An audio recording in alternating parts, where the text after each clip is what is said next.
It all started 4 years ago. It was just another day. My mom had just gotten back from shopping, so I ran down the stairs to see what she got.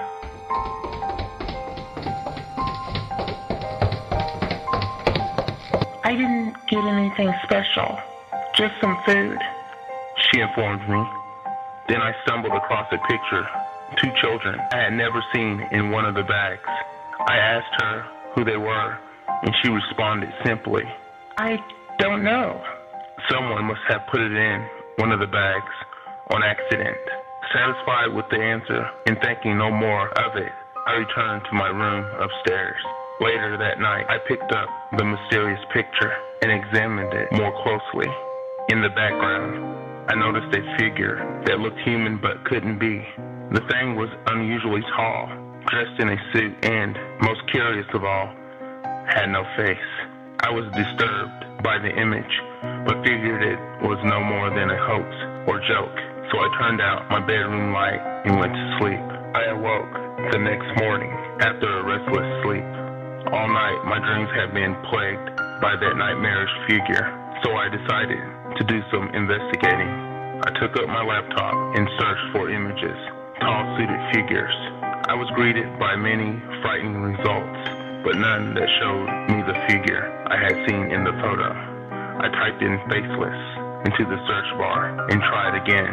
The images filled my screen of what I was looking for, and my jaw dropped in shock. I clicked on one of the images, and it brought me to a website. The site contained several articles about someone or something called a Slender Man. Suddenly, I heard a scream from downstairs. And without thinking, I ran as fast as I could down the stairs. I arrived to see my mom standing in the kitchen, trembling with fear in her eyes.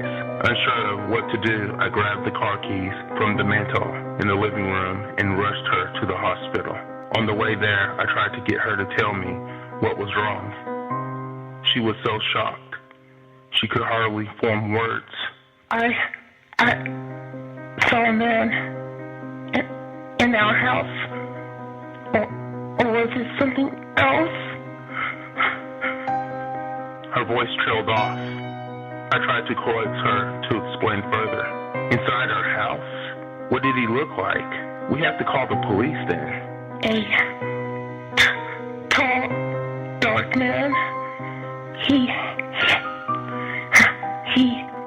She stared off into the distance, her face paling as she relived the moments in her head.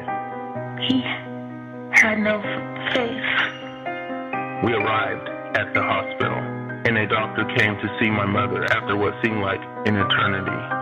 I explained that someone had broken into our house and startled my mother in the kitchen. He said she was merely in shock, but they would keep her till the next day in order to lower her elevated blood pressure and monitor her for her heart problems.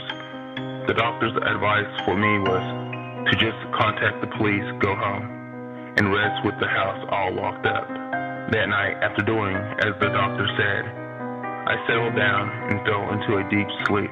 It wasn't long, however, until I was awoken suddenly, trying to determine why. I flipped the light switch by my bed to no avail. The light stayed off. I remembered we had some emergency candles downstairs in the kitchen. I groped about the walls and slowly and carefully made my way down the stairs. I found the candles and matches after some searching and lit one. I searched the downstairs for any disturbances and made sure all the windows and doors were locked. After investigating the upstairs afterwards, I reveled in the security that I felt. I placed the candle on my bedside table, and even though I knew I was safe, I left it burning as I slept for comfort. After dozing off again, I was once more awakened for no particular reason. As I lay there trying to fall asleep again, I felt as if I was being watched. I rolled over and dared a glance at the surroundings. Beside my bed, illuminated and undeterred by my dying candle, was him. It was the Slender Man.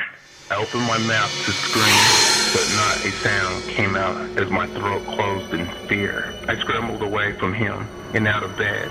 I bolted to the door without a second glance at the monster and darted down the hall, stumbling down the stairs in the dark. I found my way into the living room. I felt about the mantel top, desperately searching for my keys, but had no luck. Remembering finally, through the fear that fogged my brain, I had left them in the kitchen after my trip to the hospital. I sprinted in there to find them as heavy footsteps sounded from the floor above.